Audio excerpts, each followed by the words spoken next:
Hey, salut mes petites poules!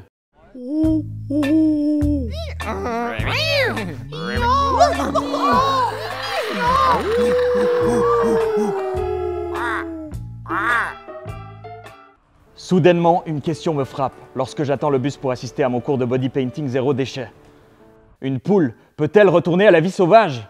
Les animaux domestiques ont vécu des milliers d'années à nos côtés et c'est vrai que notre proximité mutuelle a fait qu'on a entretenu une certaine dépendance vis-à-vis d'eux et réciproquement.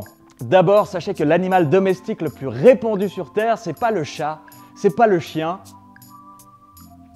c'est la poule. Sur Terre, il y a 22 milliards de poules. Pour un humain sur Terre, vous avez 3 poules. Pour un panda, 8,8 millions de poules. Pour une centrale nucléaire, 50 millions de poules. Pour une poule. C'est scientifique.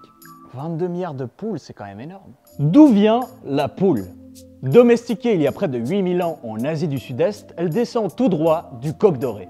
Le coq doré, une véritable poule aux œufs d'or. C'est moi qui ai écrit la blague.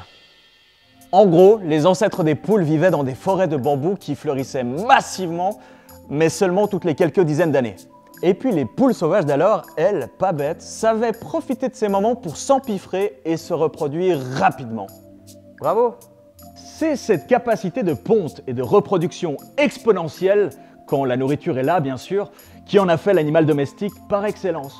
Mais bien sûr, il y a d'autres facteurs. Sa petite taille, ses besoins simples, sa chair tendre et généreuse. Qui pour un KFC? On va pas se mentir, c'est quand même plus facile à domestiquer qu'une panthère noire ou alors un gros dragon. Dans le processus de domestication, on a sélectionné les poules pour qu'elles grandissent plus rapidement, qu'elles pondent plus longtemps sur l'année, qu'elles soient plus sociables, plus sympas, qu'elles aient de la conversation. Moi perso, mes petites poules, je les sors du poulailler, on fait des jeux de société, on va au cinéma, on est allé voir les Avengers. Dans l'industrie, on fait même la différence entre les poules pour les œufs, les poules de ponte, et les poules pour la viande, les poules de chair. Et puis le cerveau de ces pauvres poules s'est aussi réduit, un phénomène qu'on observe d'ailleurs assez souvent chez les animaux domestiques. Donc plus les animaux fréquentent les humains, plus ils deviennent débiles.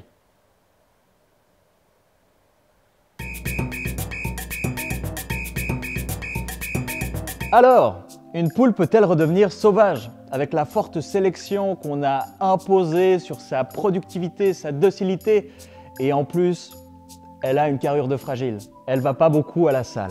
Dans la nature, il existe en tout cas de nombreux cas de retour à la vie sauvage. L'abeille, le chat, le cochon, le dingo, le chameau, tous sont retournés à la vie sauvage. Back to the roots. On appelle ça la féralisation. Et dans le cas de la poule, oui, elle peut redevenir sauvage. Mais tout dépend évidemment de l'environnement dans lequel elles sont lâchées. S'il y a de la nourriture ou non, s'il y a des prédateurs ou non, s'il y a Valéry Giscard d'Estaing ou non. 22 milliards de poules. On a pas mal d'exemples à travers le monde. À Hawaï, des gens ont apporté la poule sur l'île il y a près de 1000 ans et celle-ci s'est échappée et a refait sa vie sous les tropiques. Petit cocktail, petit cocotier, la plage, on est bien. Physiquement, cette poule s'est un peu dédomestiquée. Les caractères morphologiques sont un peu retournés en arrière. Mais c'est pas aussi simple.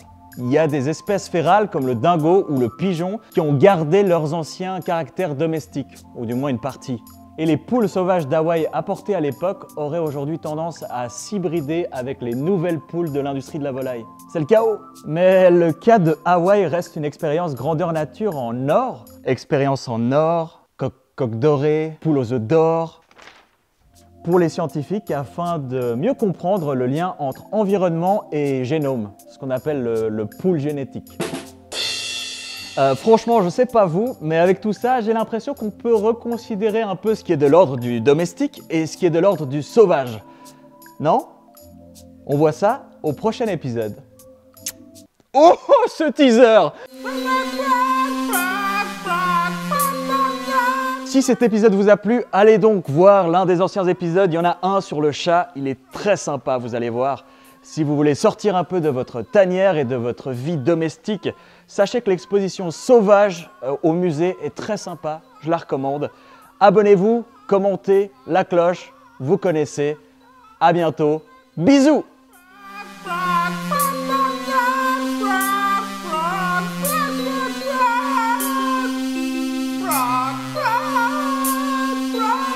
Attention